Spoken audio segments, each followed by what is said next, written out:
Assalamualaikum warahmatullahi wabarakatuh.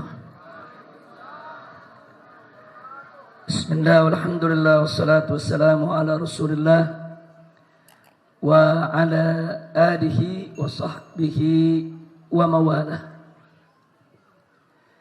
Ahiba'il kiram, usikum jami'an wa nafsi bitaqwallah wa bita'ati Rasulillahi sallallahu alaihi wasallam.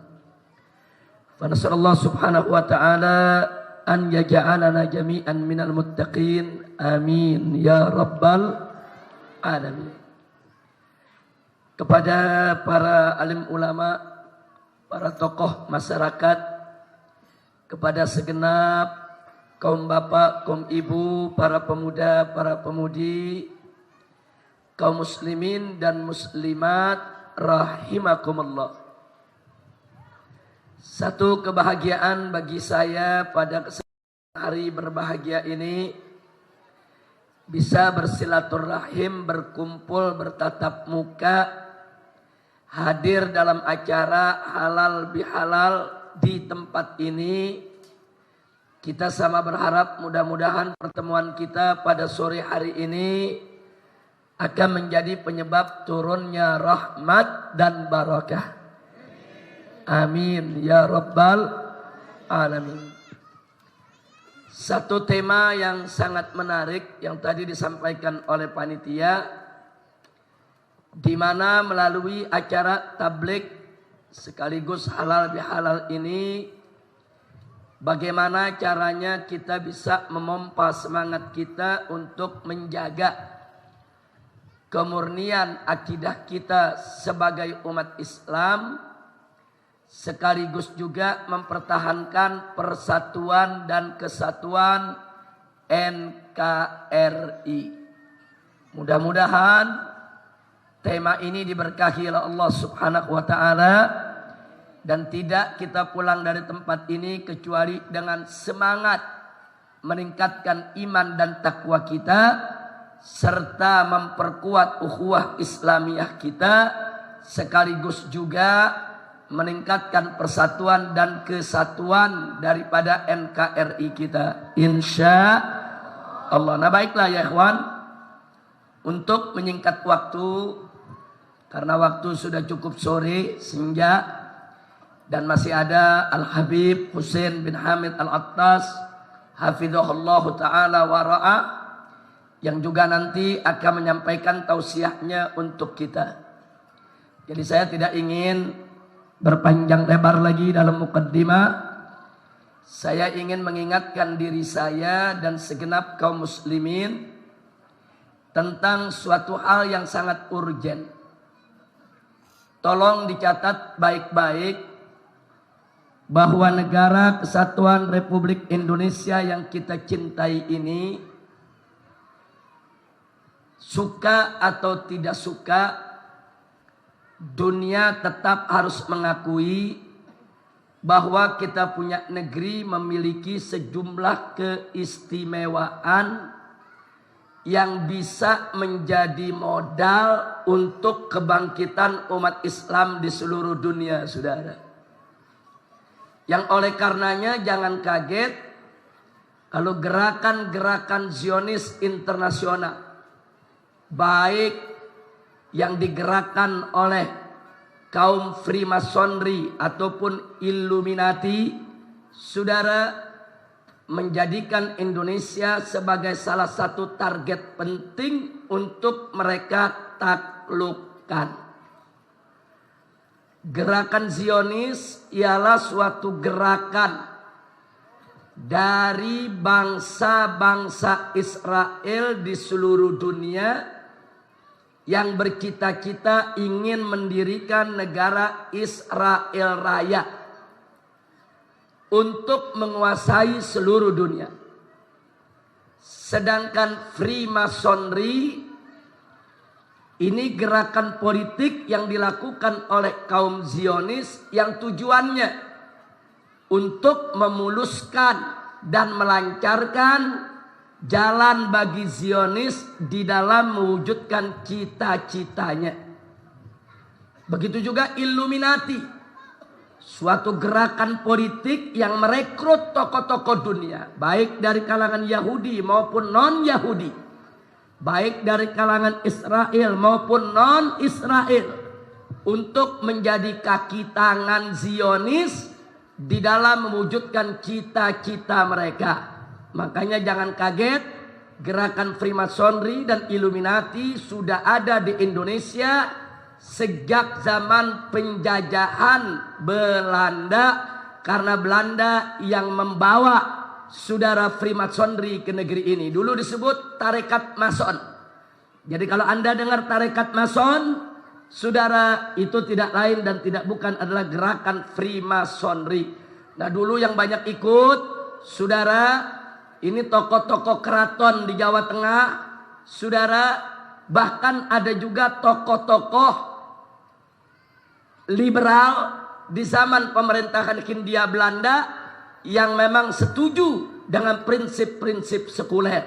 Dan jangan kaget, kalau di zaman sekarang ini banyak kalangan pejabat dan selebritis, sadar atau tidak sadar, saudara, masuk ke dalam organisasi-organisasi yang dikelola oleh Freemasonry dan Illuminati, seperti Rotary Club, Lion Club. Pejabat kita banyak yang menjadi anggotanya, saudara, baik pejabat di pusat maupun di daerah. Kalau pertanyaannya kenapa mereka tertarik untuk menjadi anggota Rotary Club, Lion Club, dan lain sebagainya, sebab di sana dijanjikan berbagai macam fasilitas, berbagai macam kemudahan, berbagai macam diskon, saudara, mana saat mereka melakukan travel keliling dunia. Siapa yang menjadi anggota Rotary Club, siapa menjadi anggota Lion Club, kalau mereka keliling dunia, saudara, bayar hotel bisa separuh harga, bayar tiket pesawat bisa separuh harga, belanja di mal-mal bisa separuh harga, saudara, mendapatkan kredit dari bank-bank untuk usaha juga dimudahkan, dan seterusnya dan seterusnya. Makanya jangan kaget, banyak pejabat-pejabat Indonesia sekalipun, saudara, dari tingkat kepala daerah sampai menteri-menteri di tingkat pusat, sampai anggota-anggota dewan kita tertarik untuk menjadi anggota Freemasonry maupun Illuminati, yang merupakan bagian daripada kerja Zionis untuk menguasai dunia internasional ini. Nah, oleh karenanya saya ingatkan kepada semua umat Islam untuk tetap berpegang teguh kepada hablullah yang Allah amanatkan dalam Al-Qur'anul Karim. Wallahu subhanahu wa ta'ala qala wa'tasimu bihablillahi jami'a wa la tafarraqu. Berpegang teguhlah kamu kepada hablullah, kepada tali Allah, kepada hukum Allah, kepada aturan Allah, kepada ajaran Allah, dan jangan sekali-kali kamu berpecah belah. Umat Islam tidak boleh bercerai-berai, tidak boleh berpecah belah. Wajib mereka bersatu di dalam hukum Allah, di dalam menegakkan kalimat Allah, dan di dalam meninggikan kalimat Allah subhanahu wa ta'ala, insya Allah. Nah, sekarang mari yuk kita buktikan secara singkat saja kenapa gerakan-gerakan Zionis, Freemasonry, Illuminati, dan yang sejenisnya mereka rame-rame masuk Indonesia, saudara. Tadi sudah saya sampaikan, tujuannya adalah untuk menaklukkan Indonesia agar bisa melayani kemauan Zionis internasional. Pertanyaannya, kenapa harus Indonesia yang ditarget saat ini, saudara? Sebab Indonesia memiliki sejumlah keistimewaan yang luar biasa yang tidak dimiliki oleh negeri-negeri Islam yang lainnya, saudara. Yang pertama, bahwa Indonesia ini adalah aktsarus sukanan Islamiyan, saudara, fil alam, yaitu negeri yang memiliki penduduk mayoritas Muslim terbanyak di dunia, saudara. Tidak ada satu negara Islam pun yang penduduknya beragama Islam mencapai hampir 250 juta orang, saudara. Dan ini nggak main-main, banyaknya kuantitas dari penduduk Republik Indonesia ini merupakan modal besar untuk gerak pasar ekonomi internasional, saudara. Makanya kita lihat bagaimana Indonesia menjadi sasaran empuk untuk barang-barang produk asing, saudara. Apakah itu penjualan daripada kendaraan-kendaraan otomotif, apakah penjualan elektronik, apakah penjualan lain-lainnya, saudara. Mereka semua serbu pasar-pasar Indonesia karena di sini merupakan pembeli terbesar di dunia, saudara. Nah, jangan lupa, saudara, dan tidak sampai di situ. Dengan mayoritas umat Islam ada di Republik Indonesia ini, saudara, secara otomatis siapa yang memimpin Indonesia, siapa yang menguasai Indonesia, sebetulnya dia adalah pemimpin Muslim sedunia, saudara. Ini merupakan penduduk dengan warga Muslim terbesar di dunia, saudara. Negara-negara Arab tidak seberapa, saudara. Negara-negara Arab terpecah menjadi negara-negara kecil. Ada Saudi, ada Kuwait, ada Yaman, ada Bahrain. Dengan penduduk hanya beberapa puluh juta saja, saudara. Tapi Indonesia, negara kesatuan Republik Indonesia, dari Sabang sampai Merauke yang begitu besar, begitu luas, ini menghimpun tidak kurang dari 250 juta jiwa beragama Islam, ibadallah. Oleh karenanya ini dibaca oleh musuh-musuh Islam. Dengan Indonesia menjadi negara berpenduduk muslim mayoritas sedunia, berarti Indonesia punya potensi, saudara, menjadi pusat kebangkitan Islam di dunia ini, saudara. Maka itu, saudara, musuh-musuh Allah, musuh-musuh Islam tidak suka dengan potensi yang dimiliki oleh Indonesia ini, saudara. Lalu apa yang mereka lakukan? Mereka lakukan berbagai macam upaya. Bagaimana caranya ke depan Indonesia tidak lagi mayoritas Islam, saudara. Mereka hancurkan sendi-sendi kehidupan kita. Bagaimana Indonesia 20 tahun yang lalu, umat Islam di Indonesia masih 90%, saudara. Tapi hari ini umat Islam di Indonesia hanya 86%, saudara. Kenapa bisa berkurang? Satu, karena kristenisasi yang merajalela, pemurtadan yang merajalela di berbagai daerah di Indonesia, dan banyak orang-orang awam Indonesia yang dimurtadkan. Enggak sampai di situ. Yang kedua, saudara, bagaimana orang-orang di luar Islam mengharamkan pengikutnya memiliki keturunan sedikit, saudara. Sementara di kalangan umat Islam, saudara, rame-rame ingin punya keturunan sedikit, saudara. Ya, mereka berlomba untuk memiliki anak keturunan yang banyak. Sementara umat Islam berlomba untuk mengurangi atau menahan keturunannya satu atau dua saja. Akibatnya populasi pertumbuhan daripada orang-orang Islam menjadi lambat, sedangkan populasi pertumbuhan orang-orang di luar Islam menjadi cepat, sudah. Nah, makanya maaf Pak Bu ya, jangan salahkan saya kalau saya sering ngomong depan ibu-ibu, ibu punya anak yang banyak, bapak-bapak cetak anak yang banyak. Mumpung bapak mesinnya masih mantep, pabriknya masih ada. Ada yang protes, ada yang katakan, Habib Rizik, ini bagaimana? Kok kita diajak untuk punya anak banyak? Habib mesti tahu, lebih baik punya anak satu, jadi kiai, daripada punya anak 20. Bu, benar begitu? Tuh, berpengaruh kan? Saya jawab jangan. Saya jawab jangan. Saya jawab, saudara, tunggu dulu. Kalau Anda punya prinsip begitu, saya punya prinsip lebih baik punya anak 20 jadi kiai semua daripada satu jadi. Udah punya anak satu jadi. Nah, jadi artinya apa? Dalam berprinsip itu kita harus berjiwa besar, jangan berjiwa kerdil. Saudara, kalau ada orang mengatakan lebih baik punya anak satu jadi kiai daripada 20. Loh, dia punya anak 20. Kan kemana bapak sama emaknya, sudah? Apa dia nggak didik itu anak? Di dalam Islam ini ada dua ketentuan, saudara. Kita itu dianjurkan oleh Nabi alaihi salatu wassalam untuk memiliki keturunan yang banyak dan baik. Bukan banyak saja, banyak dan baik.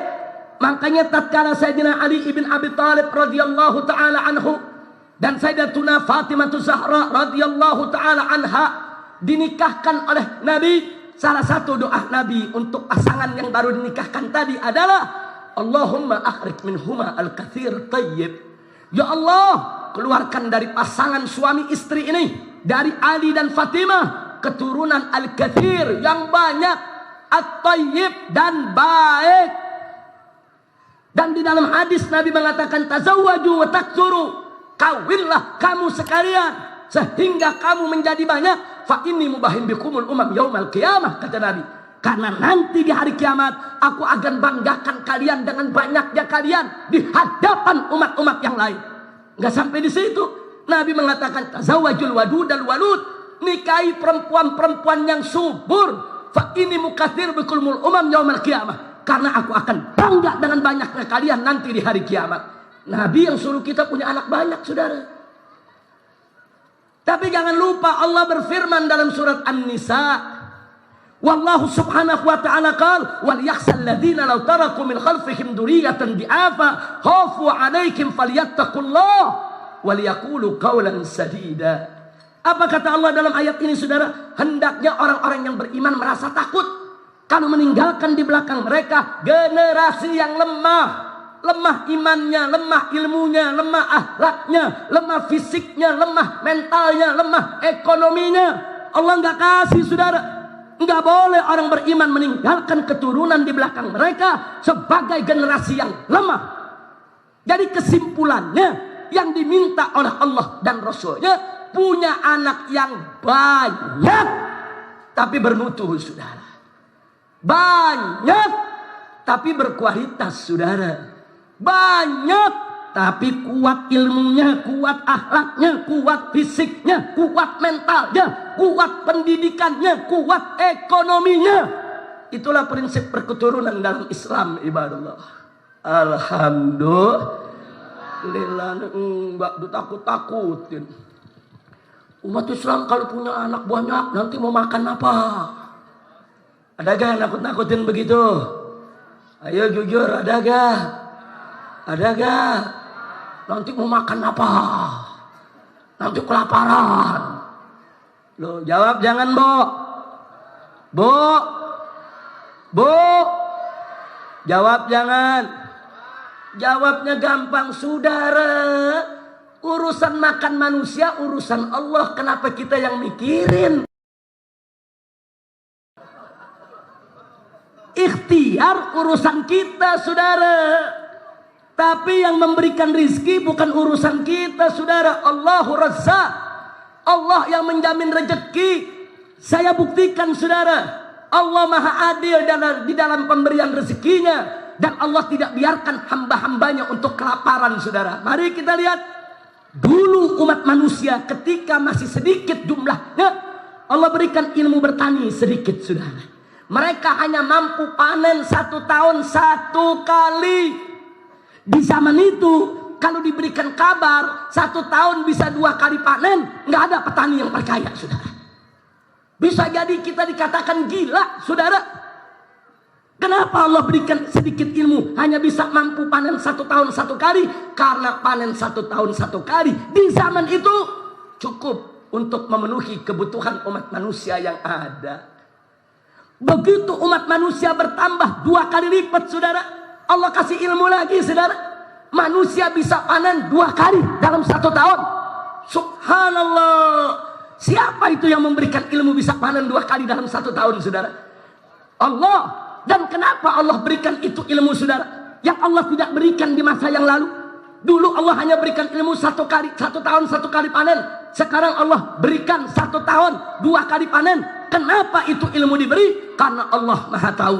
Kalau manusia sudah bertambah 2 kali lipat, ilmunya tidak ditambah, berapa banyak makhluk Allah yang akan kelaparan, saudara. Allah berikan sedikit ilmu 1 tahun 2 kali panen sehingga mencukupi untuk manusia yang ada di zamannya. Alhamdulillah. Saya tanya, siapa yang maha kuasa? Siapa yang maha adil? Siapa yang menjamin rizki? Takbir. Manusia bertambah lagi, saudara, populasinya. Enggak cukup 2 kali panen, saudara. Allah kasih ilmu lagi. Ilmu apa? Dulu 1 petak sawah itu panennya cuma 4 ton beras, saudara.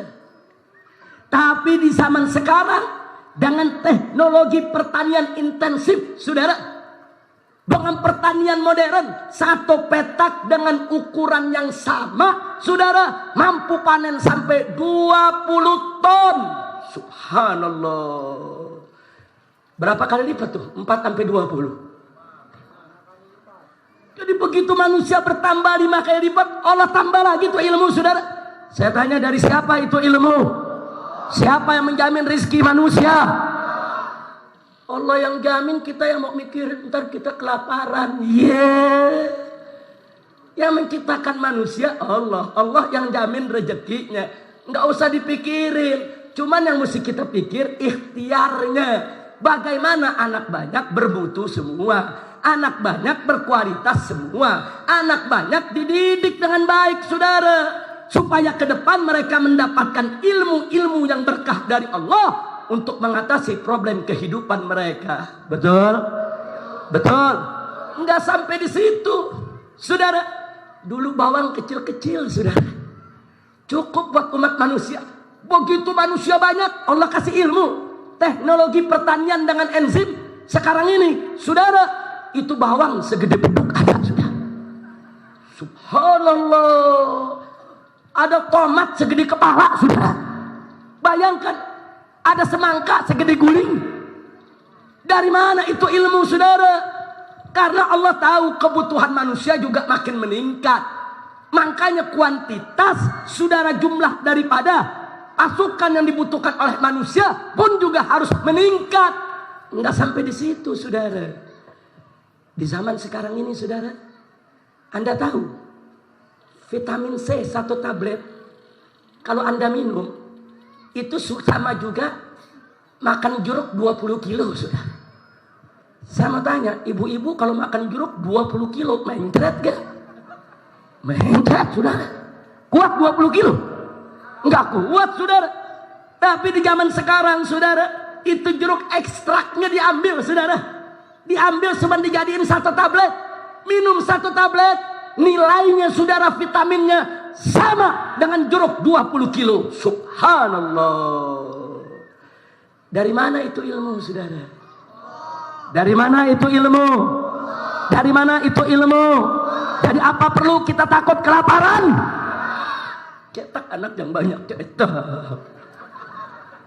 Bikin anak yang banyak, saudara, jangan belum apa-apa. Cukup anak 2.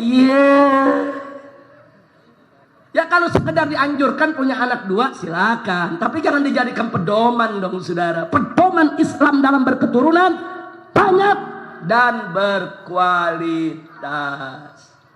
Kira-kira jelas gak? Kecuali kalau banyak nggak bisa berkualitas, beb. Ya kalau nggak bisa 5 saja. 5 nggak bisa juga, ya 2 saja. 2 nggak bisa juga, 1 saja. 1 juga nggak bisa, jangan punya anak. Jadi kualitas mesti diperhatikan, saudara. Banyak dan berkualitas. Wah, ada lagi yang protes. Habib Rizik, kalau manusia banyak, nanti mau tinggal di mana? Nanti lahan pertanian habis buat perumahan. Nanti lahan perkebunan habis buat perumahan. Itu bahaya. Bu, jawab jangan. Jangan mau dibohongin begitu. Di Jakarta nih, dulu 1 kelurahan itu tanahnya 30 hektar, 1 kelurahan. Sekarang di Jakarta 1 kelurahan cuma 2 apartemen. Cuman 2 apartemen, saudara. Dibikin menjulang ke tinggi ke atas 50 tingkat. 2 apartemen, 1 kelurahan. Subhanallah. Jadi nggak usah takut lahan bakal habis buat perumahan, saudara. Itu seruan bohong, itu dusta. Oh kalau manusia banyak, nanti lahan habis buat perumahan. Bohong. Kenapa saya kata beranikan bohong, saudara? Kalau itu benar, kenapa pemerintah membiarkan orang-orang kaya, saudara, menutup perkebunan, menutup pertanian hanya untuk lapangan golf saja, saudara? Betul? Betul? Kalau orang kampung mainnya, saudara, nggak makan tempat, kerambol. Orang kaya olahraganya makan tempat. Main golf sampai 10 hektar. Berarti orang kaya boros gak? Boros gak? Jadi yang ngabisin tempat orang miskin atau orang kaya? Jangan disalahin orang di bawah punya anak banyak ngabisin tempat. Yang ngabisin tempat bukan yang punya anak banyak.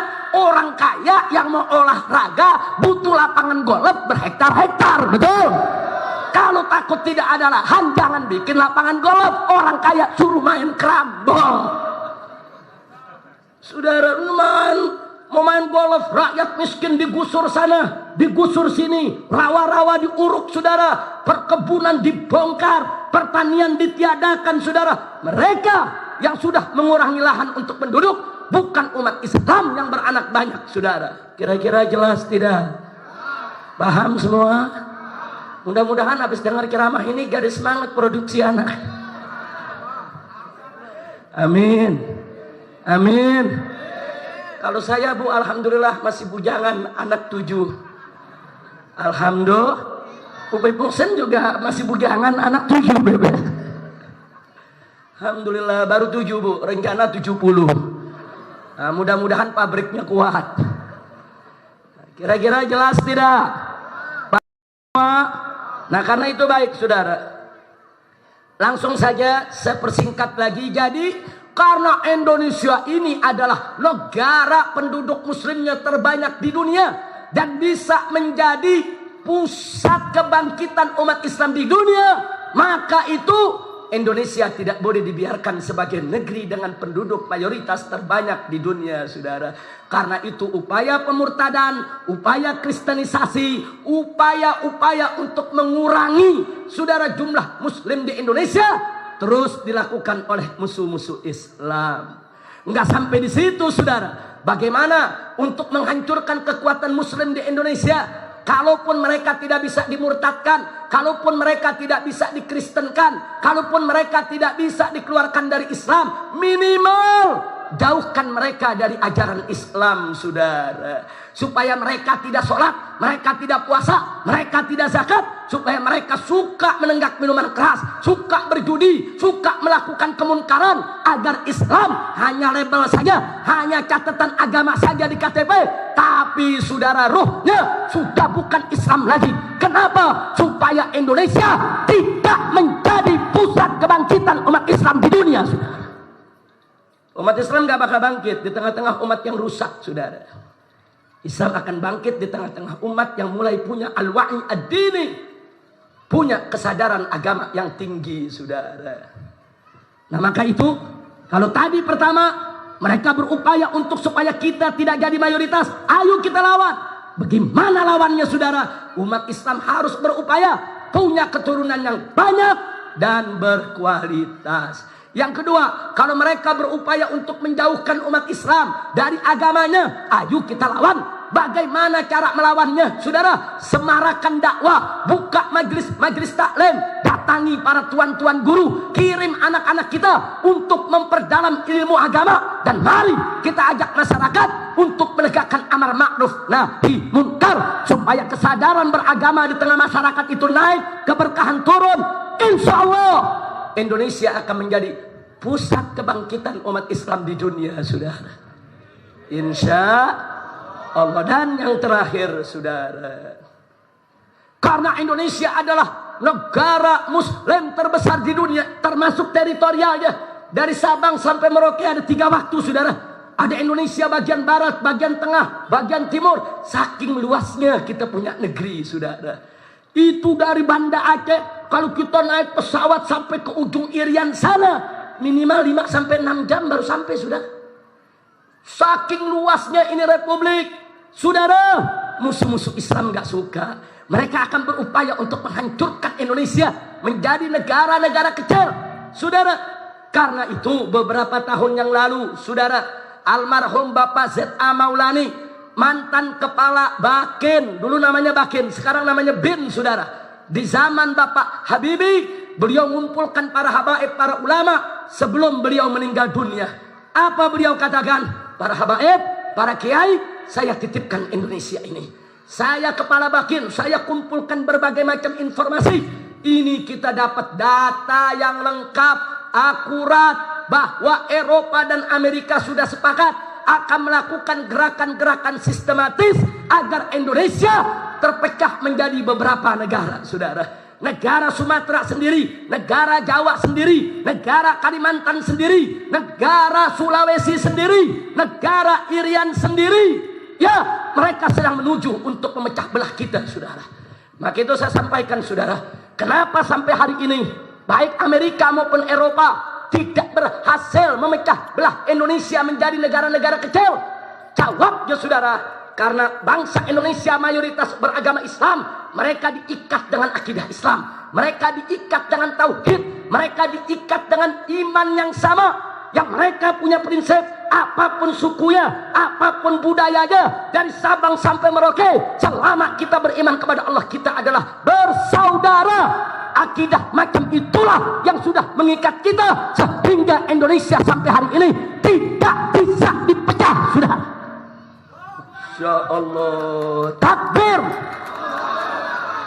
Kenapa, saudara? Orang Aceh, orang Batak, orang Lampung, orang Padang, saudara, orang Palembang, orang Jawa, Sunda, saudara, kenapa kita semua mau bersatu? Kita beda-beda suku, kita beda-beda bahasa, kita beda-beda tradisi. Kenapa kita mau bersatu di bawah NKRI? Sebab kita seiman, kita seagama, kita seakidah. Akidah kita yang sudah mempersatukan kita, saudara. Makanya kalau ditanya kenapa NKRI ini bersatu, apa gerangan yang mempersatukan NKRI? Jawabnya, yang mempersatukan NKRI adalah Islam, saudara. Kalau Islam sudah hancur di Republik ini, saudara, maka tidak ada lagi yang mengikat kita.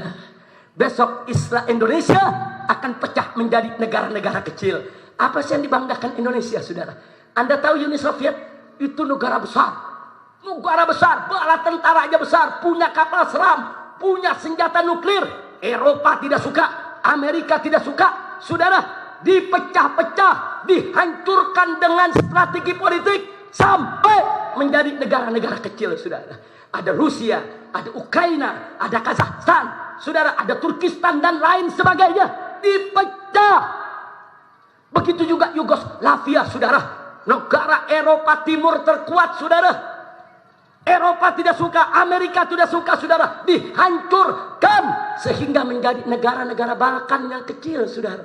Negara Albania, negara Serbia, negara yaitu Bosnia, Herzegovina, saudara. Dihancurkan.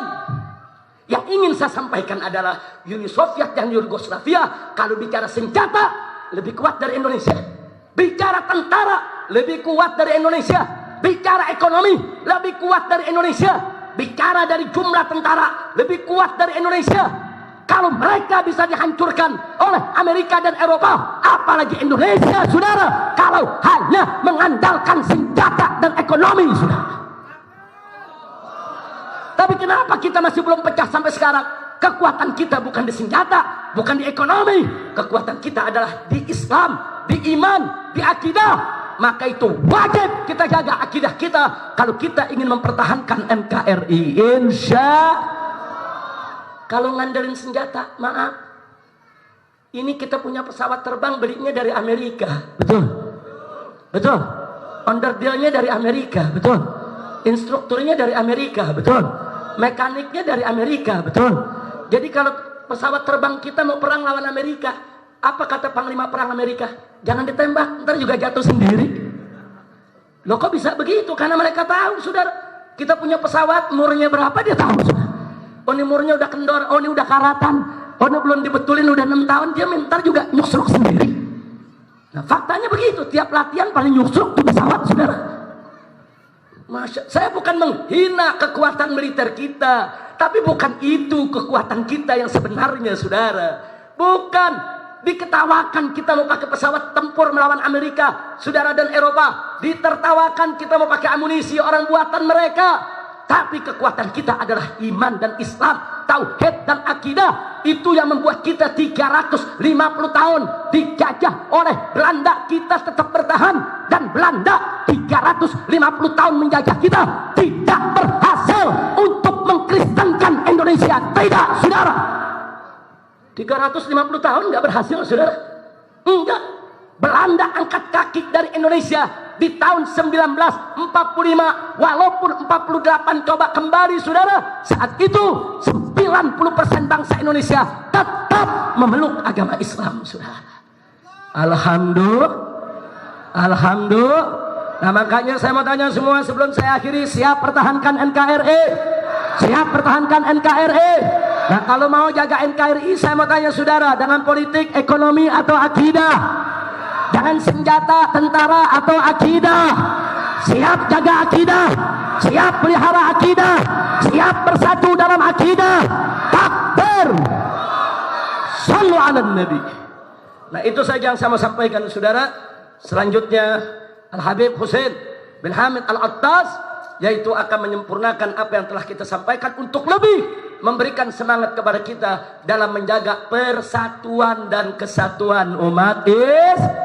Jadi umat Islam gak boleh ribut satu sama lainnya saudara. Kalau beda-beda soal khilafiyah udah gak usah ribut. Kita bersatu. Ini musuh-musuh mau hancurkan kita. Musuh-musuh kita mau saudara pecah kita punya negara saudara. Tapi insya Allah dengan iman, Islam, dan kebersamaan persatuan kita, negara kesatuan Republik Indonesia akan tetap jaya selamanya. Amin ya rabbal alamin. Terima kasih atas segala perhatian. Mohon maaf atas segala kekurangan, kekhilafan dan kesalahannya. Hadani Allah wa iyyakum ila siratihil mustaqim. Saya mohon maaf sekali lagi atas segala kekurangan. Insya Allah nanti malam kita masih bisa bertemu, yaitu di Batam Center. Ada tablik akbar di sana nanti ba'da Isya. Insya Allah kita akan bertemu juga dengan Habib Husain dan saya, dan mudah-mudahan acaranya sukses dan berkah. Sekian, wallahul muwaffiq ila aqwamit thariq. Wassalamualaikum warahmatullahi wabarakatuh.